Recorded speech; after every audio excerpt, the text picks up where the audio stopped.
Okay, सो नए part से start कर रहे हैं आज हम लोग एनवायरनमेंट से। सो पहला टॉपिक देखिए इसके अंदर, क्लाइमेट चेंज एंड वुमेन। ठीक है। सो अगर हम इसको लिंक करना चाहें तो एनवायरनमेंट से तो लिंक हो ही रहा है, बट वुमेन इश्यूज में भी इस चीज को लिंक कर सकते हो, जो GS1 में हम लोग पढ़ते हैं। ठीक है। या GS2 में भी थोड़ा बहुत इस चीज पे हम टच अपॉन करते हैं, तो वहां पे भी ये काम आएगा आपके। सो ये रिपोर्ट था by an institute called International Centre for Integrated Mountain Development. ठीक है। अब इतना रेलेवेंट इस रिपोर्ट का मतलब पूछा जाना उतना इम्पोर्टेंट नहीं है, बट इसमें जो पॉइंट्स दिए गए हैं वो हमारे लिए बहुत इंपॉर्टेंट है। ठीक है। तो ये जो इंस्टीट्यूट है, इसने ये एक रिपोर्ट तैयार किया था with the title state of gender equality and climate change in South Asia and Hindu Kush Himalaya. ठीक है। तो इस रीजन के अंदर क्लाइमेट चेंज और जेंडर इक्वालिटी आपस में एक दूसरे को किस तरह इम्पैक्ट कर रहे हैं, उसके बारे में ये पूरा रिपोर्ट है। ठीक है। अब ये जो इंस्टीट्यूट है, पहले इसमें इसके बारे में थोड़ा देख लेते हैं। तो एक इंटर गवर्नमेंटल नॉलेज और लर्निंग सेंटर है, जो साउथ एशियन कंट्रीज जो है, ठीक है, जो कि हिंदू कुश से टच अपॉन कर रही हैं, Afghanistan, Bangladesh, Bhutan, China, India, Myanmar and Pakistan, ये सब कंट्रीज का जो हिंदू कुश जो माउंटेन रेंज है उससे क्या इम्पैक्ट पड़ रहा है, उसके बारे में ये रिसर्च करता है और एक रिपोर्ट या एनालिसिस जो है इन कंट्रीज में प्रेजेंट करता है। अब ये जो रिपोर्ट है, इसके अंदर तीन क्लाइमेट अफेक्टेड सेक्टर्स पे फोकस किया गया है। पहला है एग्रीकल्चर, फिर है वाटर और फिर है एनर्जी। और एनर्जी में पर्टिकुलर फोकस है रिन्यूएबल एनर्जी के ऊपर। ठीक है। ये तीन की फोकस एरियाज थे इस रिपोर्ट के, और इसने कवर किया 10 कंट्रीज को। ठीक है। जो साउथ एशिया में जो कंट्रीज हैं, प्लस जो हिंदू कुश माउंटेन रेंज वाली कंट्रीज है। ठीक है। तो वो सब इसके अंदर है, तो टोटल आप ऐड ऑन कर ही सकते हो, 10 कंट्रीज हो जाती हैं। अब impact of climate change on women की अगर हम बात करें, क्लाइमेट चेंज वुमेन पे कैसे इम्पैक्ट कर रहा है, तो पहला, क्लाइमेट चेंज अपने आप में एक थ्रेट मल्टीप्लायर है। जैसे कि क्लाइमेट चेंज अगर हो रहा है तो उसकी वजह से सोशल, पॉलिटिकल और इकोनॉमिक टेंशन डेवलप कर हो रहे हैं। ठीक है। जैसे अगर मैं बात करूं इकोनॉमिक टेंशन की, तो कोई भी डिजास्टर होता है, नेचुरल डिजास्टर होता है, ठीक है, लेट्स से बद्रीनाथ में या केदारनाथ के अंदर जो क्लाउड बर्स्ट हुआ था, उसकी वजह से फ्लड आया था। तो उसके बाद कई सारे जो लोग थे, उनके प्रॉपर्टी थी वो खत्म हो गई। ठीक है। तो उस सेंस में उनको जब वापस रिकवर करना होता है, तो वहां पे उन्हें बहुत ज्यादा इकोनॉमिक प्रॉब्लम फेस करना पड़ता है। और सिमिलरली ऐसे ही पॉलिटिकल भी हो सकता है, सोशल भी हो सकता है। ठीक है, कि मास लार्ज स्केल पे डिस्प्लेसमेंट हो रहा है कुछ लोगों का। ठीक है। तो इसकी वजह से सोशल टेंशन अराइज हो सकती है। और इस ये जो तीनों, या जो थ्रेट है क्लाइमेट चेंज की वजह से, इसमें women are the most impacted. ठीक है। Because of the social, political, economic tension, सबसे ज्यादा इसका इफेक्ट वुमेन पे होता है। And we witness a rise in cases like human trafficking, child marriages, violence in general या सेक्सुअल वायलेंस। ठीक है। ये वुमेन को ज्यादा फेस करना पड़ता है due to such climate change activities. Next, displacement हो रहा है, और local safety, security, safety nets जो होते हैं वो डिसरप्ट हो जा रहे हैं। ठीक है। जिससे बहुत सारे लोग पॉवर्टी के अंदर पुश डाउन हो जा रहे हैं, और उसमें particularly women are the most impacted. ठीक है। तो इन्होंने अपनी रिपोर्ट में बोला 80% of the people displaced by climate change are women. ठीक है। तो ये आप लिख सकते हो इसमें। Next, heightens the burden of household. तो जैसे कि हम लोग जानते हैं कि हाउस होल्ड के जो ट्रेडिशनल जो वर्क है वो वुमेन के पास होता है। ठीक है। और जैसे ही क्लाइमेट चेंज की वजह से जो प्रॉब्लम अराइज होते हैं, ठीक है, तो वुमेन के ऊपर बहुत ज्यादा रिस्पॉन्सिबिलिटी आ जाती है। और उन ये रिस्पॉन्सिबिलिटी आने की वजह से उनके ऊपर जो एजुकेशन या हेल्थ केयर एक्सेस की जो अपॉर्चुनिटीज थी वो हिंडर हो जाती है या डिमिनिश हो जाती है। ठीक है। तो वहां पे उस फ्रंट पे भी उनको सफर करना पड़ता है। और lastly, threatens food and water security. Again, traditional families में यही हमको देखने को मिलता है कि जैसे अगर लिमिटेड खाना है, तो सबसे पहले मेल मेंबर खा लेता है, एंड जो बचता है फिर वो वुमेन मेंबर्स को मिलता है। ठीक है। सो उस सेंस में जो फूड है और वाटर है वो भी स्कार्सली एक स्कार्स रिसोर्स बन जाता है वुमेन के लिए। ठीक है। जो कि इम्पैक्ट करता है उनके न्यूट्रिशनल आउटकम को, मैटरनल और चाइल्ड हेल्थ को भी इम्पैक्ट करता है, ठीक है। So these are the impact of climate change, और ये पॉइंट्स आप बहुत अच्छे से आई थिंक एसेज के अंदर या GS1 GS2 या GS3 के अंदर भी यूज कर सकते हो कि क्लाइमेट चेंज का इम्पैक्ट क्या हो सकता है वुमेन के ऊपर, ठीक है। तो यूपीएससी आजकल ऐसे ही नए नए डायमेंशन निकाल के ला रहा है, ठीक है। जो ट्रेडिशनल चीजें हैं वो तो सबको पता ही है, अब ऐसी कुछ कुछ नई चीजें हैं उनका क्या इम्पैक्ट है वो अपने को पता होना चाहिए। तो ये बहुत इंपॉर्टेंट है, ये वाले अपने नोट्स के अंदर ऐड ऑन कर लेना अगर कर सकते हो तो। Next, why women are disproportionately vulnerable to climate change. तो जैसा हमने डिस्कस कर लिया कि सबसे ज्यादा इम्पैक्ट होता है वो वुमेन पे होता है बिकॉज ऑफ पेट्रियार्कल सोसाइटी, ठीक है। फिर दूसरा अगर हम बोलें कि जो पब्लिक मेजर्स लिए जाते हैं उनमें जेंडर इक्वालिटी का पर्सपेक्टिव नहीं ऐड ऑन किया जाता। हमारे जो पॉलिसी डॉक्यूमेंट तैयार किए जाते हैं उनमें वुमेन के बारे में बात जरूर की जाती है लेकिन कोई कॉन्क्रीट स्टेप नहीं लिया जाता, ठीक है। और अगर to put thing in perspective तो आप यहाँ पे डेटा भी कोट कर सकते हो कि हमारा जो पार्लियामेंट है उसके अंदर 14% लेजिस्लेटर जो है वो केवल वुमेन है। तो इतना एक कम नंबर जो है वो वुमेन का रिप्रेजेंटेशन है इन पॉलिसी मेकिंग। सिमिलरली एक और एग्जांपल आप कोट कर सकते हो, ये national action plan for climate change NAPCC 2008, ठीक है। इसके अंदर बहुत सारे सबमिशंस है, ये एक अम्ब्रेला प्लान ऑफ एक्शन है। इसके अंदर बात की गई थी कि वुमेन वल्नरेबल जरूर है लेकिन कोई कॉन्क्रीट स्टेप नहीं ले गए थे ताकि जेंडर या सोशल इंक्लूजन इंश्योर किया जा सके, ठीक है। तो ये भी आप लिख सकते हो यहाँ पे। नेक्स्ट, जेंडर डेटा हमारे पास कमी है, या हम लोग अभी तक जेंडर बेस के ऊपर डेटा जो है वो उठा ही नहीं पाए। तो अब जब हमारे पास डेटा ही नहीं है तो हम कोई कंक्रीट स्टेप ले ही नहीं सकते। Next, inadequate access to and control over finance and productive resources, ठीक है। तो ये तो आई थिंक बताने की जरूरत ही नहीं है कि वुमेन के पास इंडिया के अंदर फाइनेंशियल रिसोर्सेज का उतना एक्सेस नहीं है जितना कि मेन के पास है, ठीक है। और यही इम्पैक्ट करता है उनकी रिकवरी को post a climate related disaster और loss of livelihood due to climate change. फिर पेट्रियार्कल नॉर्म्स हमने डिस्कस कर लिया। नेक्स्ट है डिपेंडेंस ऑन नेचुरल रिसोर्सेज, ठीक है। तो यहाँ पे एक बहुत अच्छा डेटा दिया हुआ है, इसको अपने नोट्स में जरूर ऐड करना है, ये बहुत ज्यादा काम आएगा डेटा आपको और भी जगह पे। तो ये पीरियोडिक लेबर फोर्स सर्वे जो है 1920 का, उसमें ऐसा बोला गया 3/4 of the women in rural India are engage in agriculture, ठीक है। तो एग्रीकल्चर जैसा कि आपको पता है एक प्राइमरी एक्टिविटी है, रॉ मटेरियल मतलब रॉ मटेरियल फिर आगे वो प्रोसेस होता है, इंडस्ट्रीज को जाता है, ठीक है। और अगर हम ट्राइबल वुमेन की बात करें, ठीक है, ट्राइबल सोसाइटी में वुमेन आर द गैदरर्स, ठीक है। वो सारा जो नेचुरल रिसोर्सेज होती है, कोई फ्रूट हो गया, ये सब इकट्ठा करके वो लोग लाते हैं, ठीक है। तो अगर क्लाइमेट चेंज होता है तो ट्राइबल वुमेन्स के भी ऊपर इसका असर पड़ेगा, ठीक है। तो ये डेटा इंपॉर्टेंट है। नेक्स्ट, क्या स्टेप्स ले सकते हैं, कैसे हम लोग या क्यों इन्वॉल्व करना चाहिए पहली बात क्लाइमेट एक्शन के अंदर। तो पहला, क्लाइमेट इक्विटी एंड जस्टिस।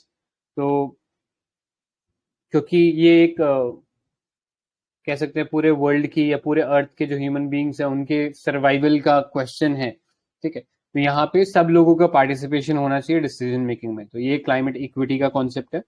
फिर source of traditional and indigenous knowledge, जैसे हमने ट्राइबल वुमेन के पर्सपेक्टिव से बात किया, तो women are known to practice agriculture system जो कि पुराने टाइम से पास ऑन किए जा रहे हैं, ठीक है। या ट्राइबल के अंदर उनके पास मेडिसिनल हर्ब की वो जो नॉलेज है, तो इसलिए उनका पार्टिसिपेशन जरूरी है क्योंकि वो ट्रेडिशनल नॉलेज लेके आते हैं, ठीक है। Next, ensuring sustainable agriculture and food security, क्योंकि वुमेन का एक बहुत सब्सटैंशियल पार्टिसिपेशन एग्रीकल्चर में और इनडायरेक्टली फूड सिक्योरिटी से वो रिलेटेड है, ठीक है। तो इसलिए भी उनका पार्टिसिपेशन होना चाहिए। And lastly, adequate representation to voice their concern, ठीक है। तो वुमेन का अपना एक उसके क्लाइमेट चेंज के अंदर अपना एक रिप्रेजेंटेशन हो सकता है, अपनी एक डिमांड हो सकती है, तो वो भी रखी जानी चाहिए किसी भी क्लाइमेट चेंज डिस्कशन के अंदर, तो इसलिए भी उनका रोल जरूरी है। अपार्ट फ्रॉम दैट, रोल क्या रहता है क्लाइमेट चेंज या क्लाइमेट एडेप्टेशन और मिटिगेशन में, तो they act as the first responder, ठीक है। कि कहीं पे भी कोई नेचुरल डिजास्टर होगा या कोई क्लाइमेट चेंज की वजह से कोई चेंज आएगा तो सबसे पहले रिस्पॉन्डर उसमें वुमेन होगी। जैसे हम बात करें ट्रेडिशनल या रिमोट एरियाज में वुमेन पानी भरने जाती हैं, ठीक है, तो अगर क्लाइमेट चेंज की वजह से सूखा आता है तो सबसे पहले जो इम्पैक्ट है वो वुमेन के ऊपर ही पड़ेगा। Next, providing leadership in disaster risk reduction, ensuring sustainable management and household and natural resources, contribution to post recovery need of the family and community। ठीक है, तो इस पे तो डिस्कस करने की जरूरत ही नहीं है, ये सिंपल पॉइंट्स है। और lastly, advancing investment through grass root women organisation. ठीक है, तो यहाँ पे आप एग्जाम्पल लिख सकते हो, मीरा पाटकर का एग्जाम्पल लिख सकते हो। ठीक है, कि वो एनवायरमेंट को प्रोटेक्ट करने के लिए या जो ट्राइबल्स है उनको प्रोटेक्ट करने के लिए रोल प्ले कर रही हैं। तो कहने का मतलब लीडरशिप रोल जो है वो वुमेन प्ले कर रही हैं। या अभी एक और आई थिंक एक 13 ईयर ओल्ड गर्ल है इंडिया के अंदर, मेरे को रिधिमा नाम थोड़ा व्हाट रिधिमा पांडे। रिद्धिमा पांडे, हाँ वो भी है। एक और भी है आई थिंक, शायद नॉर्थ ईस्ट से हैं, किसी ने नाम सुना हो, लिचिंग प्रिया करके कुछ नाम है, तो उनको उसको भी कोट कर सकते हैं। वो भी आई थिंक बहुत पॉपुलर है इस फ्रंट के ऊपर। ठीक है, अब इस पे आता है कि what can be done to incorporate gender perspective into mitigation and adaptation action. तो फॉर्मुलेट कर सकते हैं mechanism to ensure maintenance of gender disaggregated data. ठीक है, कि जेंडर मार्क जो डेटा है उसको हम कैप्चर करें ताकि उसके करस्पॉन्डिंग कुछ पॉलिसी या प्लान ऑफ एक्शन तैयार किया जा सके। Gender equality and social inclusion sensitive assessment. ठीक है, जेंडर इक्वालिटी और सोशल इंक्लूजन को ध्यान में रखते हुए असेसमेंट या सर्वेस करें। Guaranteeing the meaningful participation of women in policy dialogues. ठीक है, तो उनका पार्टिसिपेशन बढ़ाओ। फिर implement gender responsive budgeting and gender audits. तो जैसे कि आप जानते हो अभी हमने बजट के अंदर ये चीज इंक्लूड करी है, जेंडर बजटिंग करके कॉन्सेप्ट को। तो वैसे ही लोकल लेवल पे भी जब हम कोई बजट या ऑडिट्स तैयार करें तो उसमें जेंडर रिस्पॉन्सिव एस्पेक्ट जरूर देखना चाहिए। Lastly, capacity building. तो वुमेन को भी जब तक उन्हें नॉलेज नहीं होगी तब तक वो कंट्रीब्यूट नहीं कर पाएंगे इफेक्टिवली। तो वुमेन का स्किल डेवलपमेंट करें ताकि वो प्रोएक्टिवली कंट्रीब्यूट कर सकते हैं। ठीक है, अब क्लाइमेट एक्शन पॉलिसीज अगर हम बनाना चाहते हैं कि किस तरीके से रीओरिएंट करें ताकि वो जेंडर रिस्पॉन्सिव हो, तो पहला आप लिख सकते हो जेंडर अवेयर, कि वुमेन का पार्टिसिपेशन हो उसके अंदर। जेंडर सेंसिटिव हो, accounting for gender in the project design. ठीक है, कि उसका इम्पैक्ट क्या होगा वुमेन के ऊपर। फिर जेंडर रिस्पॉन्सिव, कि वो पॉजिटिवली इम्पैक्ट करना चाहिए लोकल लेवल पे वुमेन को। और लास्टली, जेंडर ट्रांसफॉर्मेटिव, ताकि वुमेन का एक इक्वल पार्टिसिपेशन रहे towards climate action policies. So this was all about this report, climate change and women. ठीक है, इसमें किसी को कुछ ऐड करना है? That girl's name is Missy Priya Kangujam. Okay, I'll put the name in the group. Cool है। I think अभी COP27 में भी उनको बुलाया है, she is I think speaker over there. तो ऐसे कुछ पर्सनालिटीज का तैयार कर लो However, she आप। has already addressed COP25, which happened in 2019. Cool. ठीक है, नेक्स्ट आर्टिकल पे चलते हैं। I think Sushant, it's yours right? Yeah. All right. So the topic is extreme weather events, and recently it was in the news because of the droughts in Europe and floods of Pakistan. So let's go into the definition. Definition is it's an unexpected, unusual, unpredictable, severe, or unseasonal weather event. So there are examples given over here, and we have to quote it. I'm guessing we have to. So first, let's talk about USA. यहाँ पे जो hurricane Aida हुआ था 2021, Pakistan recently floods हुए थे। Then Europe में mega drought हुआ था 2022, and last year in Paris, in France, there were heat waves also. In China, 2021 last year, there was flooding in Henan province. In Australia, there was a bushfire crisis in 2019-20. Is considered as Black Summer. And coming to India, so we had Yas and Taukte cyclone, and again ये landslide और वो तो होते ही रहते हैं. So these are the examples that we can quote. Again, here we can add a conceptual aspect that the climate event vary from place to place and in an absolute sense, and it is possibly in a time given. Some adaptation from societies can also be observed. So ये report quote कर सकते हैं कि sixth assessment report of IPCC and यहाँ पे उन्होंने बोला है कि because of humans this climate change has been exaggerated and the frequency has increased. So I think कल परसों हमने ये भी देखा था, उसको एंथ्रोपोसीन एरा बोलते हैं हम because of these activities. Okay, so यहाँ पे हम जो जस्ट माइनर थिंग कि जो भी हम कंपैरिजन करते हैं that is with the pre industrial level का जो क्लाइमेट है उससे हम कंपेयर करते हैं. Okay, now according to Council of Energy, Environment and Water Climate Vulnerability, Climate Vulnerability Index, more than 80% of India's population lives in districts which are highly vulnerable. Okay, now southern zone in India is most vulnerable because we know ये जो cyclones hit होते हैं वो वहाँ पे ही hit होते हैं. Before going into the challenges, let's talk about other impacts and particularly on nature and then humans. So nature में we see we can see the irreversible loss of ecosystem and biodiversity. उसमें हम example coral reefs का दे सकते हैं. And दूसरे जो examples है, दूसरे जो impacts है, that is positive feedback and negative feedback. So positive feedback में हम ये example दे सकते हैं कि जो permafrost के साथ हो रहा है, because of that मतलब जो हो रहा है वो that is happening because of the heat waves. And उसके कारण फिर से वो जो ग्लोबल जो ग्रीन हाउस गैसेस है उनका इमिशन और भी बढ़ रहा है and again that will cause a heat wave and again ये मेल्टिंग हो जाएगा उसका. तो that will be a positive upward spiral. And again negative environmental effects such as droughts, wildfires in forest, peatland areas, land degradation and sand and dust storms, desertification, coastal erosion, ये तो general दिया उन्होंने.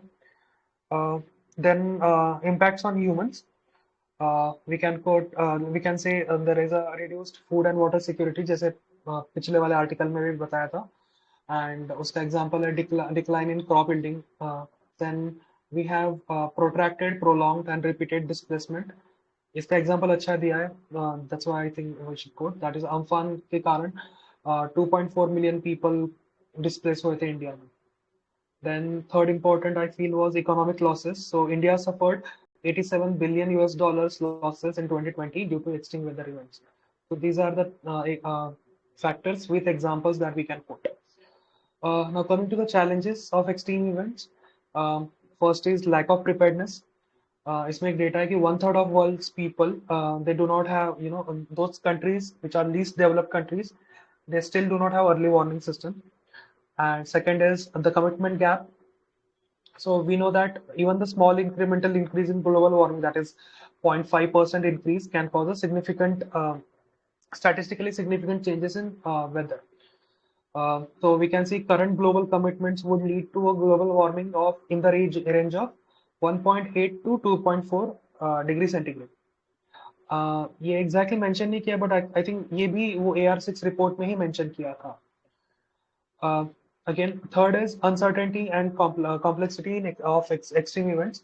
So इससे होता क्या है, we can't predict the कब आएंगे वो ये जो complex nature of atmospheric phenomena है वो कब occur होंगे, इनका हमें पता नहीं चलता. That makes it more difficult to predict it. Again, inequalities, तो इसमें social point हम डाल सकते हैं कि there is a demographic inequality, socio-economic inequality, healthcare related differences, because of which country cannot never be prepared for such events. Fifth is enhanced exposure and vulnerability due to skewed development processes. And we can quote the example कि यहाँ पे जब भी कोई not very well planned अगर कोई region है, let's say we have slums, and अगर वो low lying area में है, so they will be highly vulnerable to these extreme events. And finally, the lack of funding.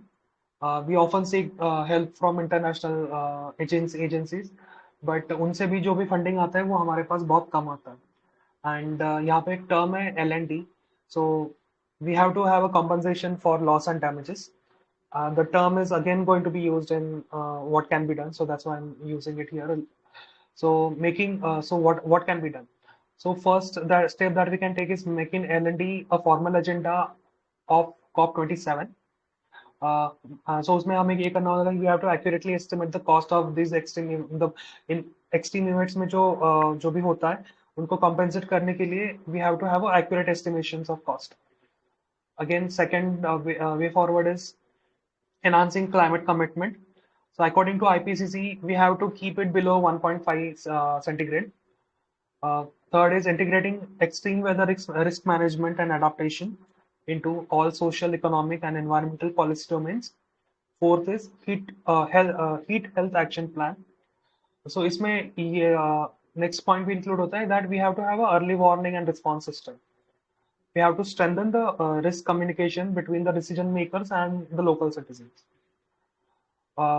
Next point is that bridging the financing gaps through innovative risk financing instruments. I think कल परसों हमने जो bonds देखे थे social sector में, तो ये हम यहाँ पे quote कर सकते हैं. So and then so what are the existing things? The existing financing instruments are micro insurance, insurance, reinsurance, and then we have international agencies also. Final point is we have to climate proof the infrastructure. So there are two things. First, we have to have like total technical aspect, that is we have to have a hard infrastructure based response, and second is individual and human institutional capacity building. So through this for me this term was new, climate proofing of infrastructure. So I believe इसमें दो aspect जाते हैं, that is technical aspect as well as the capacity building of individual and institutions. So yeah, this is the way forward. So let's see India ने अभी तक क्या किया है. So हमने district level climate vulnerability assessment चालू किया है. We are giving the index that is climate vulnerability index, and ये कौन करता है? तो ये Council of Energy, Environment and Water करता है. We also have the guidelines and action plans for extreme events such as heat waves, flooding, and these are published by National Disaster Management Authority. ये तो generally है कि early warning system होना चाहिए. Enhancement of ये जो INDCs है उनको हमें ज़्यादा फोकस करना चाहिए. And we have done that up to certain extent, but I think ये हम way forward में भी देख सकते हैं कि हमें और फोकस करना चाहिए INDCs पे. Okay. Now this is another related news. What is happening with the Indian monsoon? So IMD said that because of extreme events of floods and droughts in 2022, what is happening is we have seen the increased fluctuation in monsoon, and because of that we have both the dry periods are very long, and we have short spells of heavy rains. दूसरा impact ये होता है कि there is a shift in track of monsoon systems. तो ये observe किया है कि लो प्रेशर एंड डिप्रेशन जो है वो साउथ के डायरेक्शन में शिफ्ट हो रहा है, एंड बिकॉज ऑफ दैट ये जो वेस्ट बंगाल, झारखंड, बिहार है उनको इनफ रेन नहीं मिल रहा है, and at the same time MP, Maharashtra जैसे जगह पे एक्सेस रेनफॉल हो रहा है. Again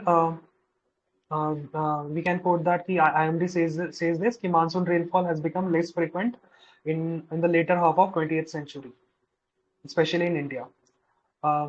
Other consequences of altering monsoons are uneven distribution of rains, melting of glaciers in Himalayan region, and increase in so overall subcontinent को देखे तो increase in extreme weather events of over the entire South Asia. And उसका example ये drought in China और ये जो हमने ऊपर देखा था वो देख सकता है. Okay, so that's it. कोई और कुछ ऐड करना चाहता? कूल है. जो आप IPCC का बोल रहे थे, अगर IPCC याद है तो ठीक है, उसका 6th वाला रिपोर्ट है. साथ ही साथ UNEP का एमिशन गैप रिपोर्ट है, उसमें भी यही चीज बोला गया है कि हमारा जो करंट कमिटमेंट है वो उतना सफिशिएंट नहीं है कि हम लोग टेम्परेचर राइज को कंट्रोल कर पाए up to like 2 degree Celsius, ठीक है। पेरिस वाले में कोशिश करेंगे 1.5 से 2 डिग्री तक रखा जाए, लेकिन एमिशन गैप रिपोर्ट में बोला गया है कि इतना अभी जो कमिटमेंट है एनडीसीज है वो सफिशिएंट नहीं है, और बढ़ाने की जरूरत है, तो वो भी आप लिख सकते हो। बस यही था। और कुछ ऐड करना है किसी को? Okay. ठीक है, फिर आगे चलते हैं। I think air pollution policy, ये नीति मैम आपका था। अभी सेंटर ने नया टारगेट रखा है under National clean air Programme. जो पहले 20 to 30% रिडक्शन था बाय 2024, तो टारगेट ईयर भी बढ़ा दिया है और कितना रिड्यूस करना है वो भी। तो रिडक्शन करना है 40% एंड ईयर बाय 2026, ठीक है। नेशनल क्लीन एयर प्रोग्राम क्या है? तो लॉन्च किया गया था इसे 2019 में। It is a comprehensive national framework for mitigation, prevention, control and abatement of air pollution. और बेस ईयर क्या होगा? तो 2017 के लेवल से हमें कम करना है। कौन कौन से पॉल्यूटेंट्स होंगे? तो PM10 एंड 2.5, मतलब ऐसे पार्टिकल जिनका डायमीटर 10 माइक्रोमीटर से कम है और फिर 2.5 माइक्रोमीटर से कम है उनके लिए, ठीक है।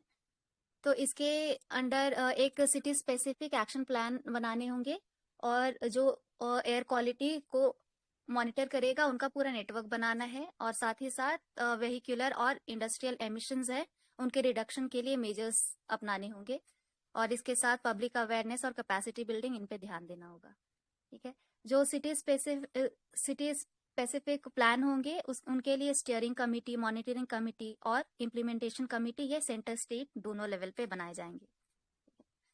ये कौन कौन सी सिटीज में इम्प्लीमेंट होंगे? तो 132 जो नॉन अटेनमेंट सिटीज है वो। नॉन अटेनमेंट सिटीज कौन से हैं? तो नैक्स के जो स्टैंडर्ड को कंजिक्यूटिवली नैक्स का जो स्टैंडर्ड है उसे मेंटेन करने में जो कंजिक्यूटिवली 5 इयर्स मेंटेन करने में वो फेल रहे हैं फॉर कंजिक्यूटिवली 5 इयर्स, ठीक है। इसमें कितने पॉल्यूटेंट्स आते हैं नैक्स में? तो ये 12 पॉल्यूटेंट्स हैं, वो नीचे दिए हुए हैं। ये सारे carbon monoxide, nitrogen dioxide, sulphur dioxide, PM2.5, 10, फिर ये ओजोन, लेड और अमोनिया, बेंजोपाइरीन, बेंजीन, आर्सेनिक, निकेल, ठीक है। तो ये सारे जितने भी मॉनिटरिंग सिस्टम अभी चल रहे हैं, तो अलग अलग पॉल्यूटेंट्स हैं सभी में, तो ये याद होने चाहिए, ये इंपॉर्टेंट है, ठीक है। और ये 132 नैक्स वाले, हाँ, नॉन अटेनमेंट सिटीज आ गए। उसके अलावा 15 फाइनेंस कमीशन ने जितने कोई सिटीज 8 मिलियन सिटीज है जो 8 मिलियन पॉपुलेशन से ऊपर है या फिर 8 मिलियन तक है, उन सिटीज को भी आइडेंटिफाई किया है। तो इनको ग्रांट दिया जाएगा फॉर एयर क्वालिटी इम्प्रूवमेंट, ठीक है।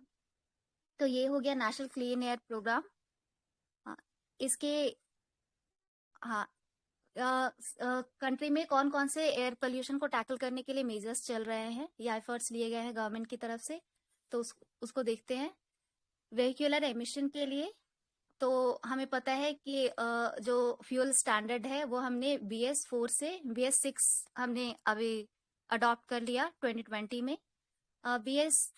ये भारत स्टेज जो है ये फ्यूल स्टैंडर्ड होता है, जिसमें सल्फर कंटेंट कितना है ये सारे मेजर्स होते हैं। कि BS4 में जैसे सल्फर कंटेंट ज्यादा हाई है कंपैरेटिवली BS6, तो इस वजह से हम BS6 अगर यूज करेंगे तो कम सल्फर वाले फ्यूल और हम ऑटोमोबाइल्स में यूज कर रहे हैं, जिससे जब कंबशन होता है तो पर्टिकुलेट मैटर जो एटमॉस्फेयर में एमिट होते हैं वो कम होंगे, ठीक है।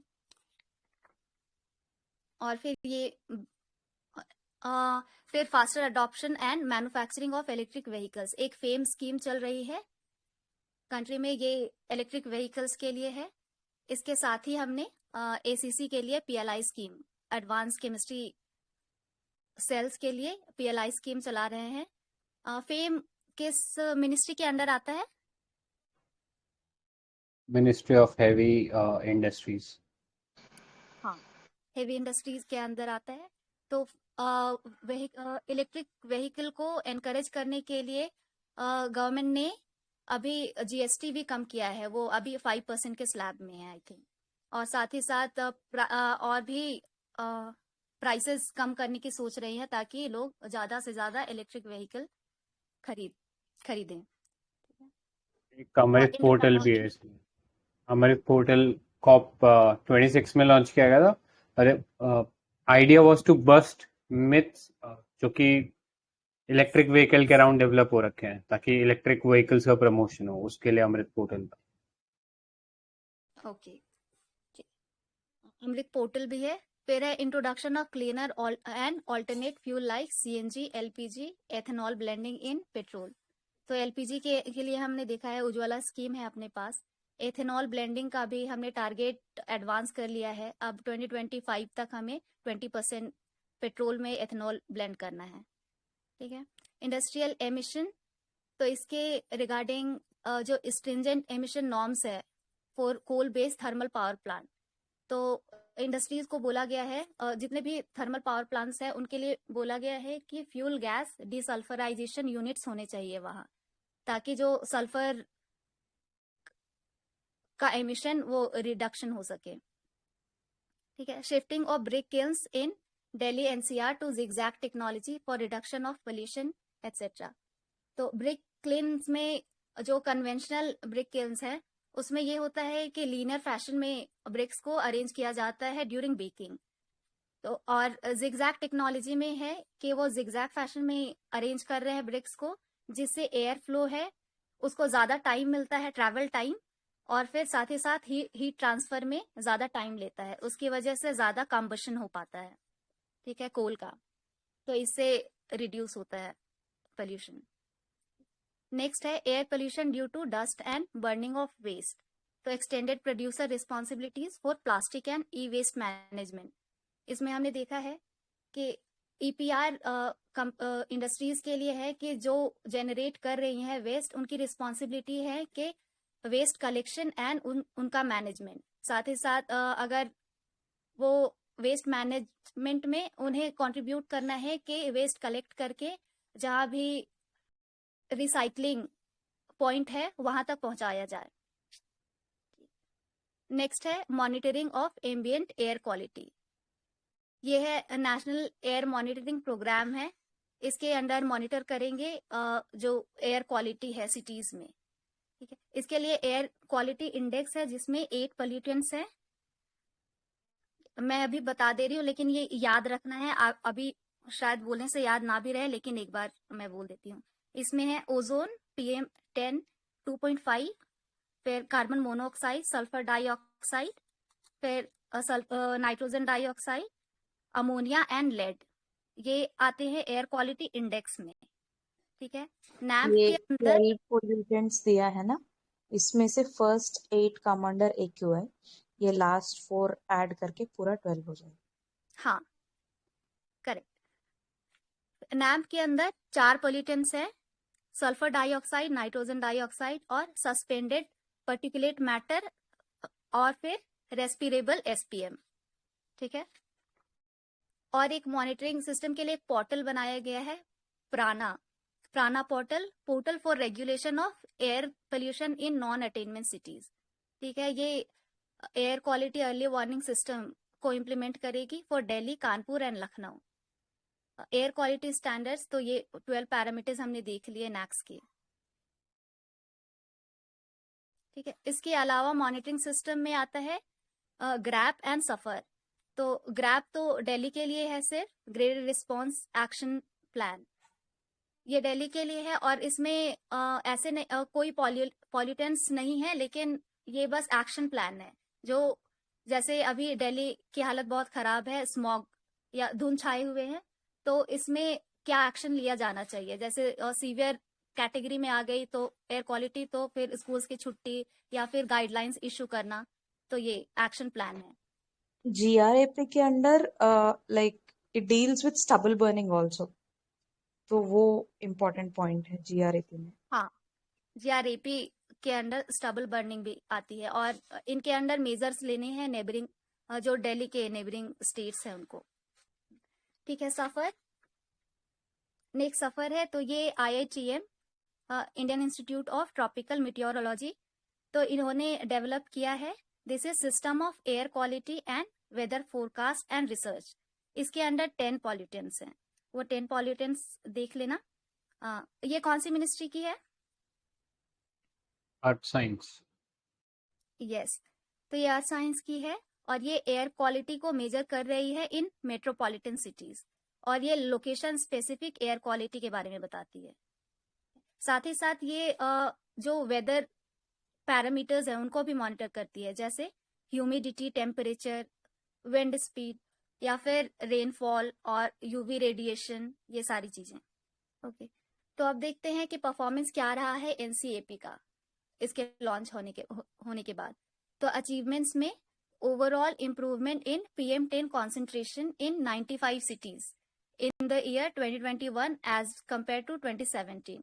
तो PM10 का कॉन्सेंट्रेशन कम हुआ है। फिर है PM10 concentration in Delhi reduce from 241 microgram per cubic metre इन 2017 से 196 हो गया है 2021 में। ठीक है। फेलियर्स में क्या रहे हैं, तो Delhi ranked as the most polluted capital city globally for the 4th consecutive year. Second है 35 Indian cities were listed in top 50 of world's most polluted cities. Third है in 2021 no cities in India met the WHO air quality guidelines of 5 microgram per cubic metre PM 2.5। और I think इससे related question आया था WHO guideline का इस बार 2022 में।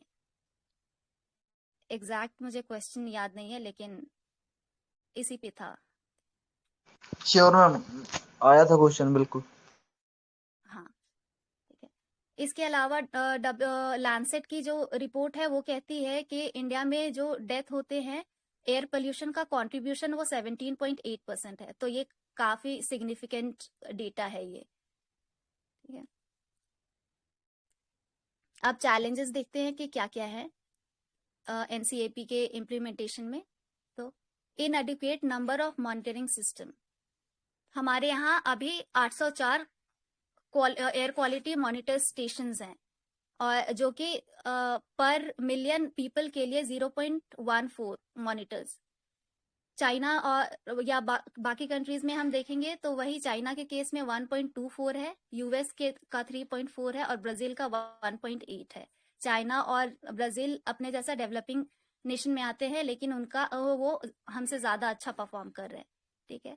और साथ ही साथ कम मॉनिटरिंग स्टेशन होने के अलावा जितने भी स्टेशन हैं वो सब स्टैंडर्ड के हैं, जैसे डेटा कलेक्शन में उतनी क्वालिटी नहीं है, और या जो भी डेटा कैप्चर करते हैं उनमें सारे पोल्यूटेंट्स को या एक स्टैंडर्ड पोल्यूटेंट्स होते हैं उनको कंसीडर नहीं किया जाता है सबको, जिसकी वजह से जो बहुत सारे गैप्स हैं। This leads to development of ineffective and unscientific action plans. उसके बाद है under utilisation of funds. Last year 2021 में 472 करोड़ 2019 में 2019 और 2021 के बीच 472 करोड़ एलोकेट किया गया था, लेकिन सिर्फ यूज हुए 227। तो हम यहाँ देख सकते हैं आधा फंड हमने यूज ही नहीं किया है। नेक्स्ट है absence of clear fiscal and funding strategy.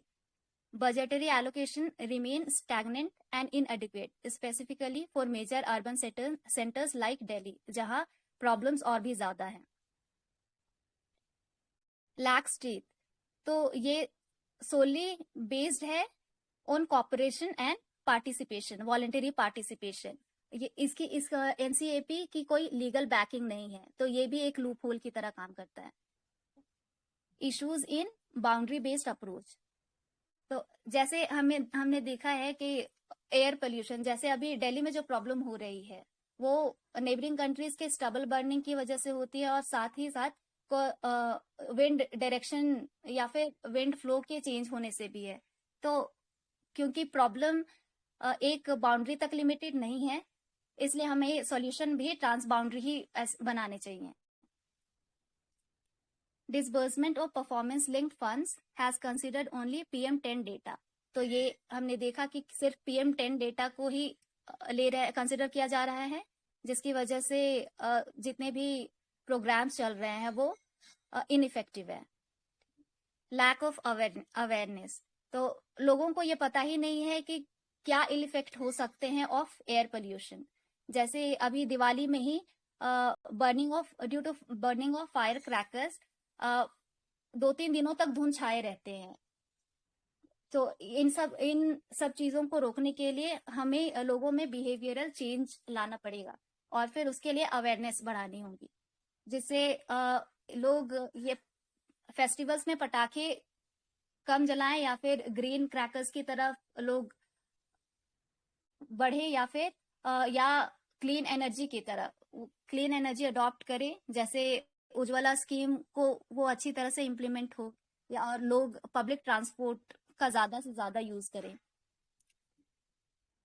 तो ये थे चैलेंजेस। अब है वे फॉरवर्ड में। तो adopt a standardise method for assessing air quality trends.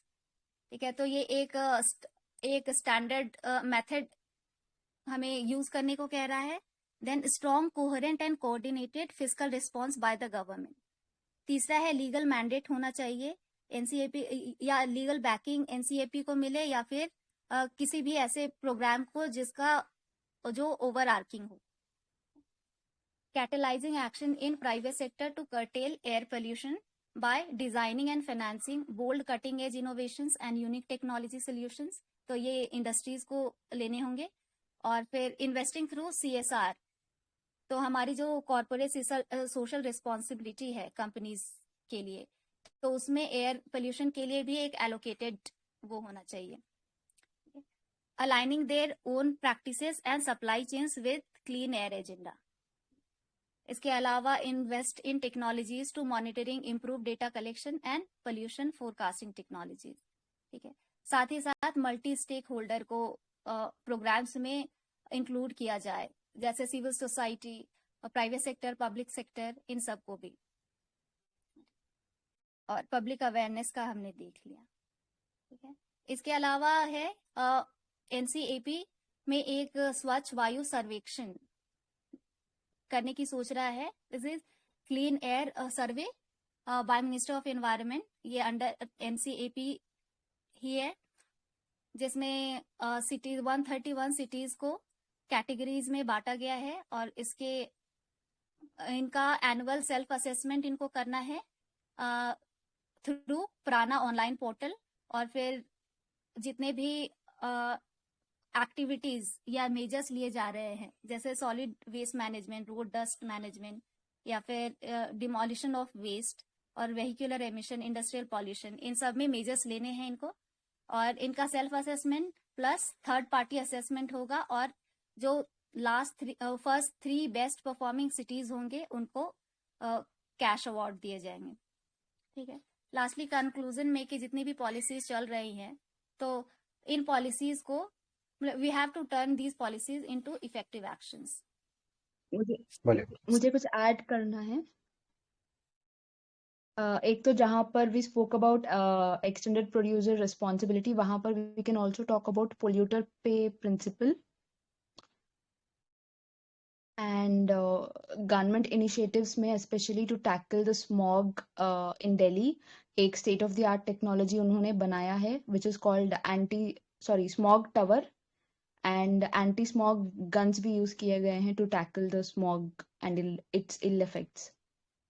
And I think एक प्रोटोकॉल जो हम मेंशन कर सकते हैं वो है गोटेनबर्ग प्रोटोकॉल या कन्वेंशन, जो इस बार मेंस में भी आया है, रिलेटेड टू फोटोकेमिकल स्मॉग।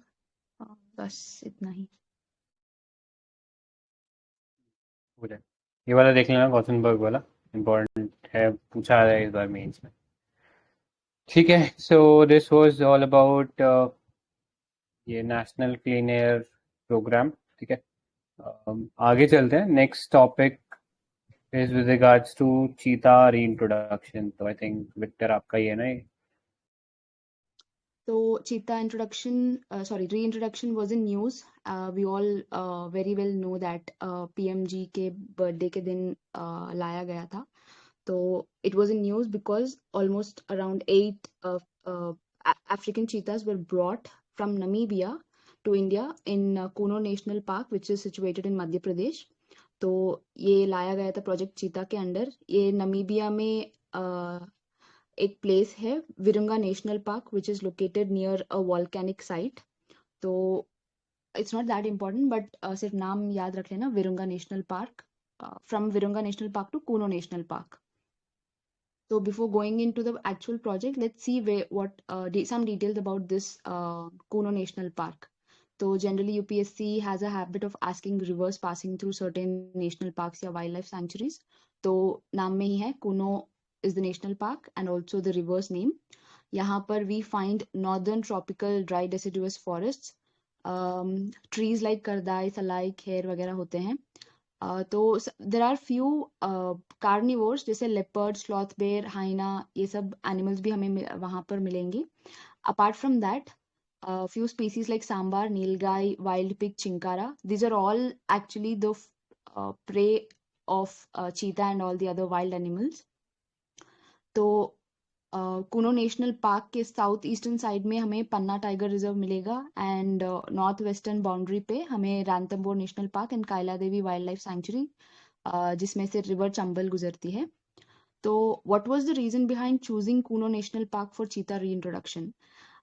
एक तो the suitable habitat, because this place already has lot of this wildcat families ये, and also ये जो फॉरेस्ट एरिया है कुनो नेशनल पार्क में, it is perfectly suitable for such wild cats. Basically they live in grassland areas. तो ये dry deciduous open forest landscape जो है that is similar to grasslands thing which is very suitable for चीतास.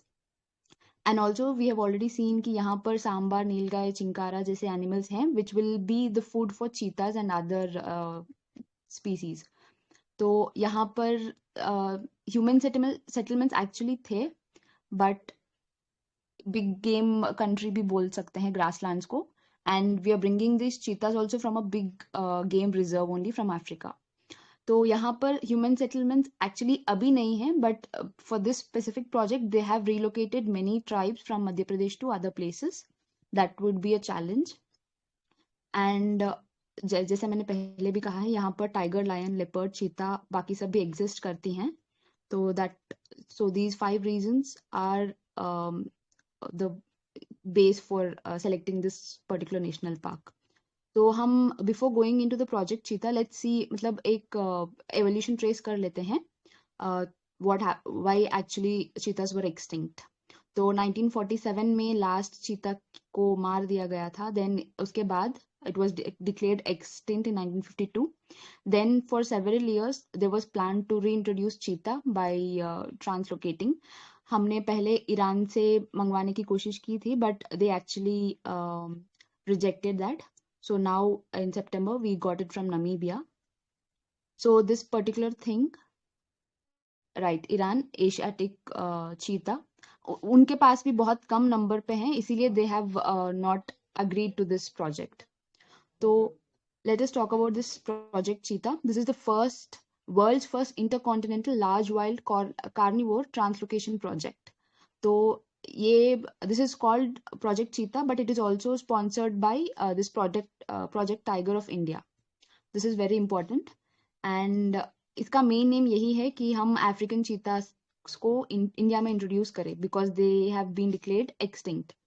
तो they belong to the large wild mammalian species. तो हमने देखा 1947 में they were extinct. Apart from that, जो नेशनल टाइगर कंजर्वेशन अथॉरिटी है, that is the nodal agency which works under MOEFCC. तो ये project का पूरा फंडिंग, सुपरविजन, हैंड होल्डिंग सब ये NTCA ही करता है. अपार्ट फ्रॉम दैट जो नॉलेज सपोर्ट है, टेक्निकल सपोर्ट है, that is taken care by WII. तो एक्चुअली इस प्रोजेक्ट में the government plans to introduce at least 50 to 60 cheetahs in the next 5 years. अभी तक सिर्फ हमने we have bought only 8 cheetahs. तो बाकी remaining will be getting in few years, मतलब in the next 4 to 5 years. तो what is the importance of this cheetah relocation? एक तो because we don't have the population, so to establish a viable cheetah meta population in India, this relocation project is very important because cheetah is also one of the flagship and umbrella species. ये दोनों term बहुत ही important है. And also cheetah plays a very prominent role as a top predator, and it also helps in restoration of wildlife habitat, especially the grasslands, scrublands and open forest ecosystem. तो एक और significance है, that is to conserve the cheetah prey and sympatric endangered species. Once you introduce such species, जो overgrowth of herbivores हैं जैसे नीलगाय या चिंकारा, उनको भी हम टैकल कर सकते हैं. नेक्स्ट है रिसोर्स मोबिलाइजेशन, जो मतलब चीता is also considered a charismatic flagship and umbrella species. तो इसके वजह से we can actually conserve and improve the grassland ecosystem, water security, soil moisture conservation वगैरह. तो this is not just the Indian conservation effort, but it is also contributing to global conservation efforts. तो this will actually help to relieve the pressure, क्योंकि Asiatic cheetahs जो Iran में हैं वो भी बहुत ही कम नंबर पे हैं, and that is why we are actually getting it from Namibia. So that because originally cheetahs are found in only Africa, फिर बाद में because of movement from one place to other place we have Asiatic cheetah species. तो globally भी हमारे पास सिर्फ 7,000 ही चीतास available हैं, तो उस पॉपुलेशन को भी इंक्रीज करने के लिए. And apart from that cheetahs are known for less, मतलब they are not very much famous for man and animal conflict. तो this will actually not cause much problem to humans. तो इसके वजह से लोकल कम्युनिटी की livelihood भी बढ़ेगी. Then we can also contribute to climate change mitigation goals. So let us see what are the measures taken for ensuring the success of this program. एक तो जो these cheetahs they have been carefully and technically taken care of so that they don't fall for any kind of diseases. तो उनको acclimatize किया गया है local environment के लिए, उनको quarantine period में रखा गया है, and they were also fully vaccinated with satellite radio collars. इसके लिए एक्शन प्लान भी एक बनाया गया है. This was supported by IUCN and their guidelines. Public awareness campaigns को भी एनकरेज किया गया है. Specific people, we can call them dedicated team of volunteers, जिनको बोलते हैं हम चीता मित्रास. They were created to create awareness among the villages about protecting cheetahs and their importance.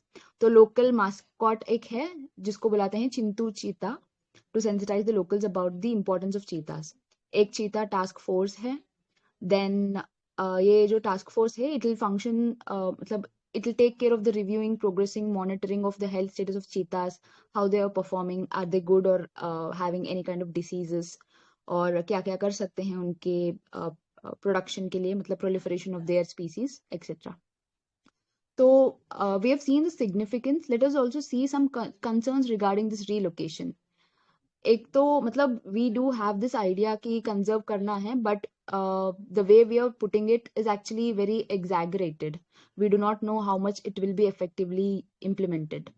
तो and also cheetahs actually need a very, मतलब जहाँ से हम लाए हैं that is a very large area when compare to the Kuno national parks area.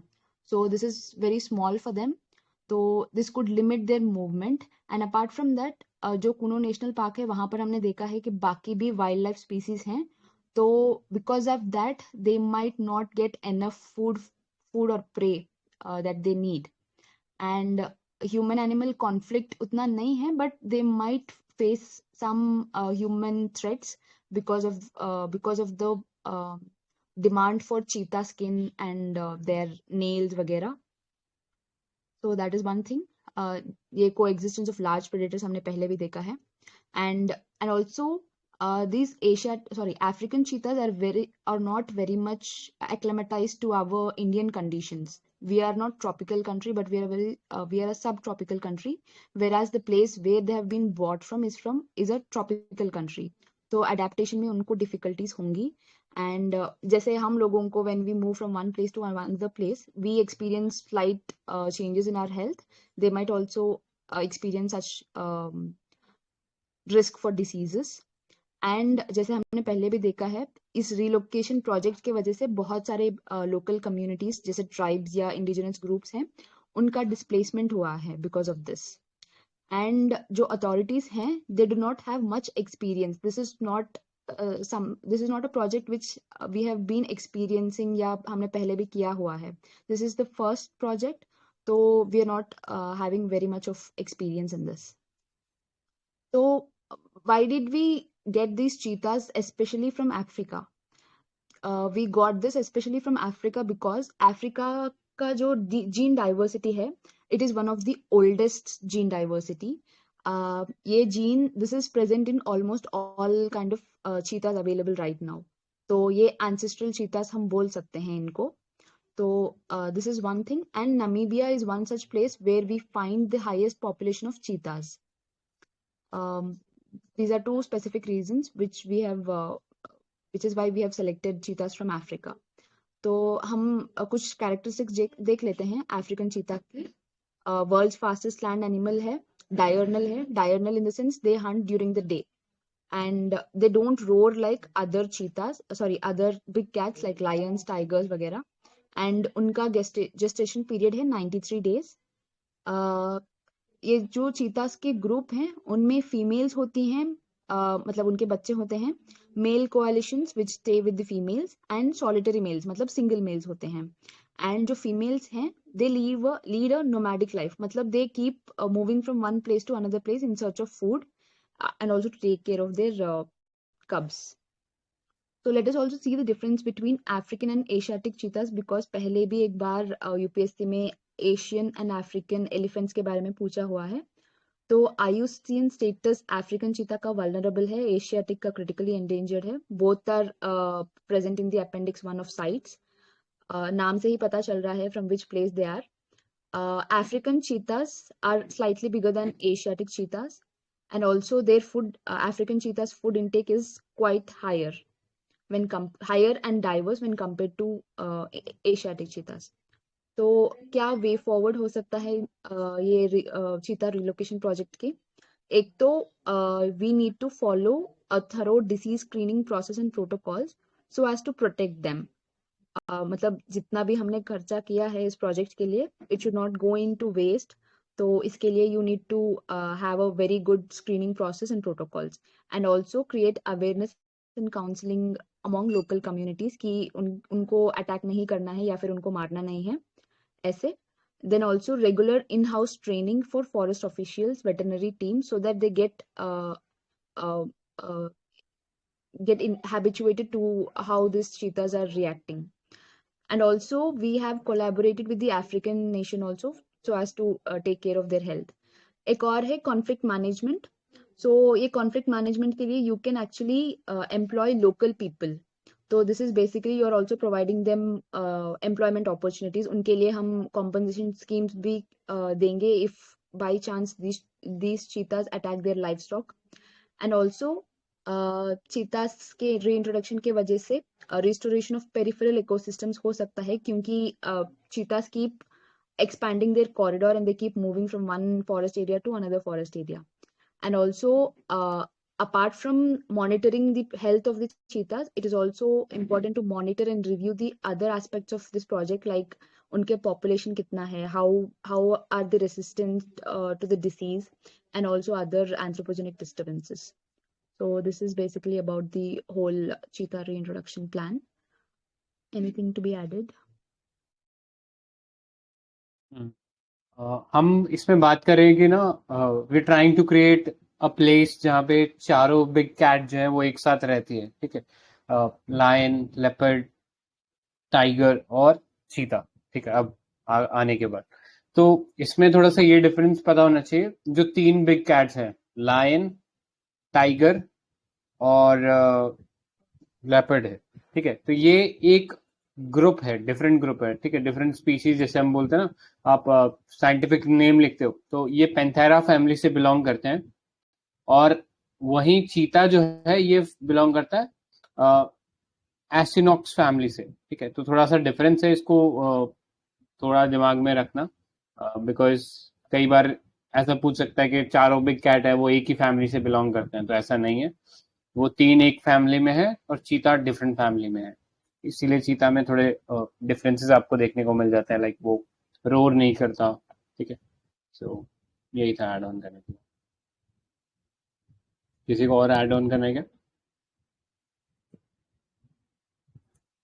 ठीक है, तो आई थिंक आज के लिए यही स्टॉप करते हैं। हाँ बोले।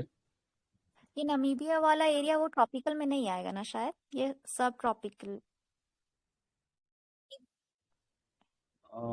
आई थिंक नामीबिया सब ट्रॉपिकल में ही आता है, साउथ अफ्रीका के ऊपर है ना। हाँ